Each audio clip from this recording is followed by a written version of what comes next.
Hello, welcome to another edition of RelationShift. I'm so glad you could join me today. I am so sure that today's session is going to be a great blessing to you.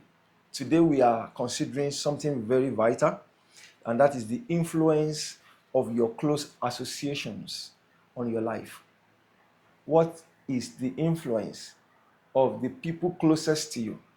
What is the influence they exert on your life? That is what we want to look at so briefly. Five things I want you to consider first of all when you choose your close associates. Very important. How do you determine people that come into your space? Number one, you become like those whom you associate with. Once you choose people in your space, just know that those are the kind of people you're going to become. Someone said, check the five closest people to you, and that you are an average of them. You become an average of these five people. If you have a 5 over 5, a 4 over 5, a 3 over 5, another 3 over 5, then another 4 over 5, you become the average of all of these people. You become a 3 over 5, thereabouts. But if you associate yourself with people who are 1 over 2 or 1 over 5, 2 over 5, then you become an average of these two people that you've surrounded yourself with. So you become like people that you are with. That informs your decision. That means you have to decide well on those people you surround yourself with. I want to read a scripture. Proverbs chapter 13, verse 20 says, walk with the wise and become wise, for a companion of fools suffers harm. A companion of fools suffers harm. A companion of fools suffers harm. So you have to learn to work with the wise people. If you work with foolish people, you become a foolish person as well.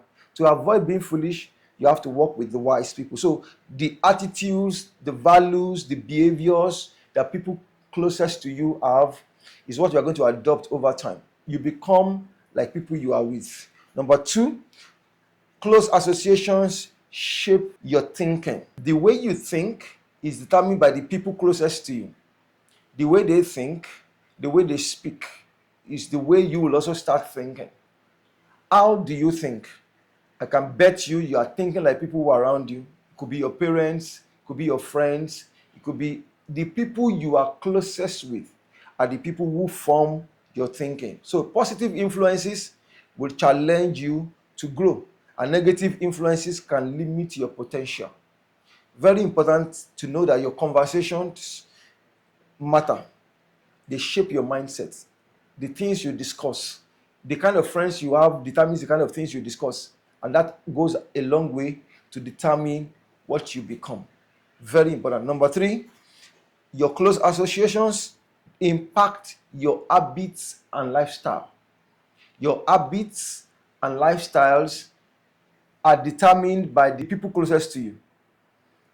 How do you behave? You see, if you are with a certain set of people, even if you are not like that, over a short time, you begin to see their attitudes also in your life, the way they speak, the way they do things, the way they behave.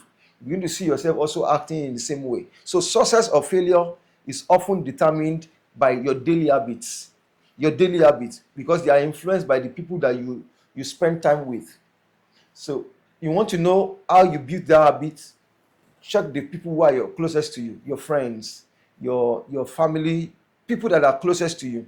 They are the ones who determine your lifestyle and your habits. So your good company encourage discipline, they encourage productivity, they encourage moral integrity.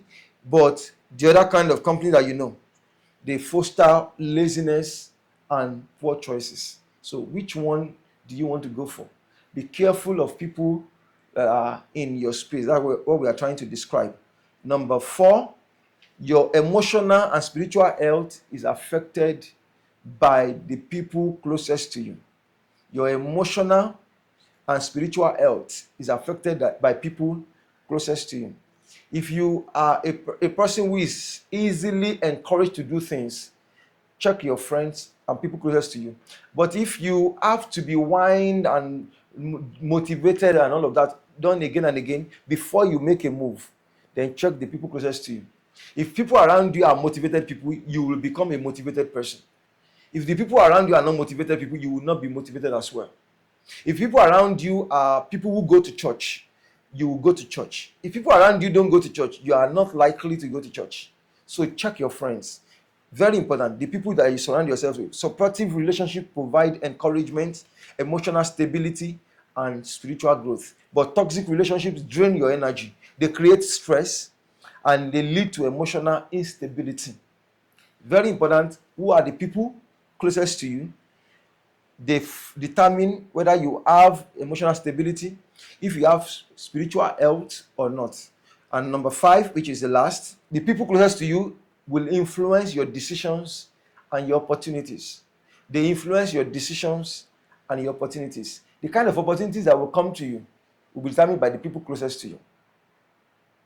The kind of decisions that you make will be determined by the people closest to you. You can be a person that makes constantly wrong decisions if you surround yourself with certain kind of people. But if you surround yourself with certain kind of people as well, you also make some good decisions. So watch it. What are the people closest to you like? What kind of decisions do they make? What kind of opportunities can they provide?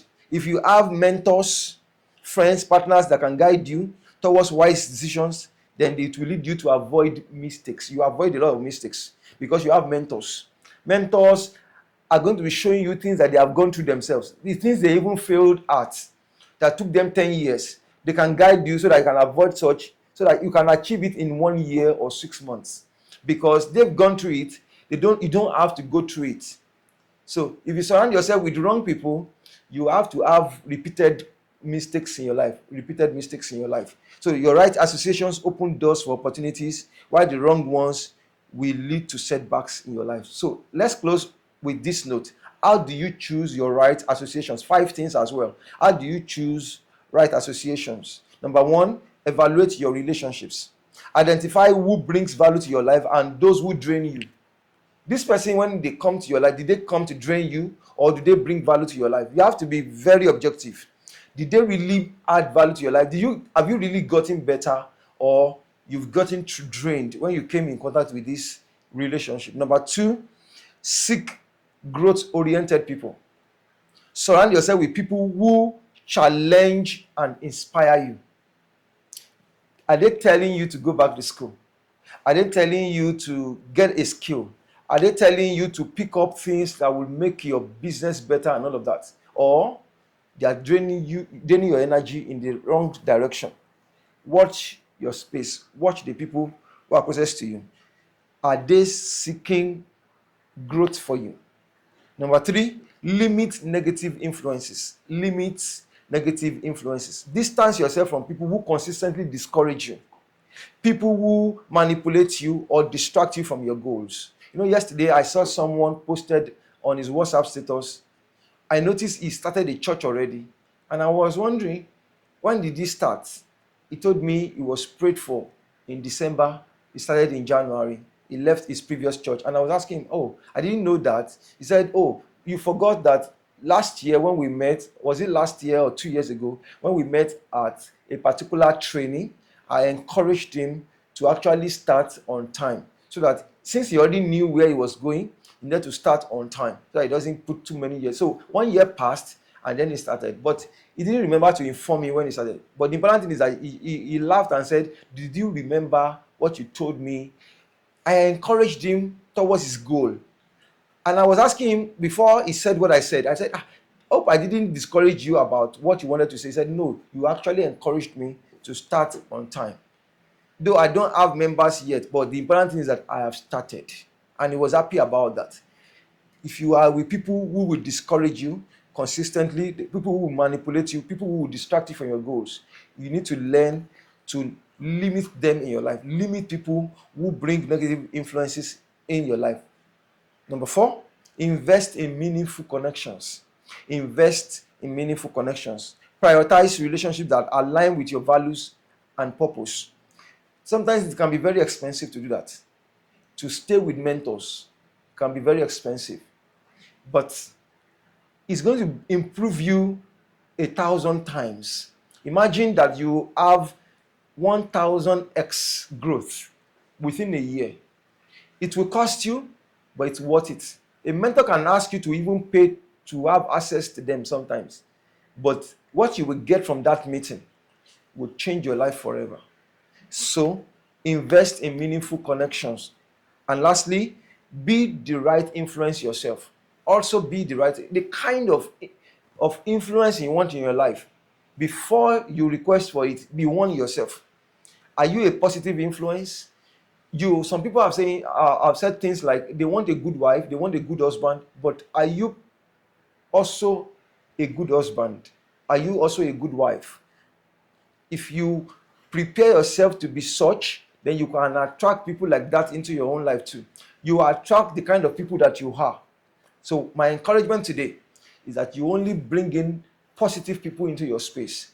Attract people, write associations into your life, and you see the kind of change that you want in your life. Thank you once again for joining me today. Please subscribe to this channel, like the post, comment. It will go a long way for a lot of people to also see this post. Share the post. Thank you for joining today. Have a wonderful time.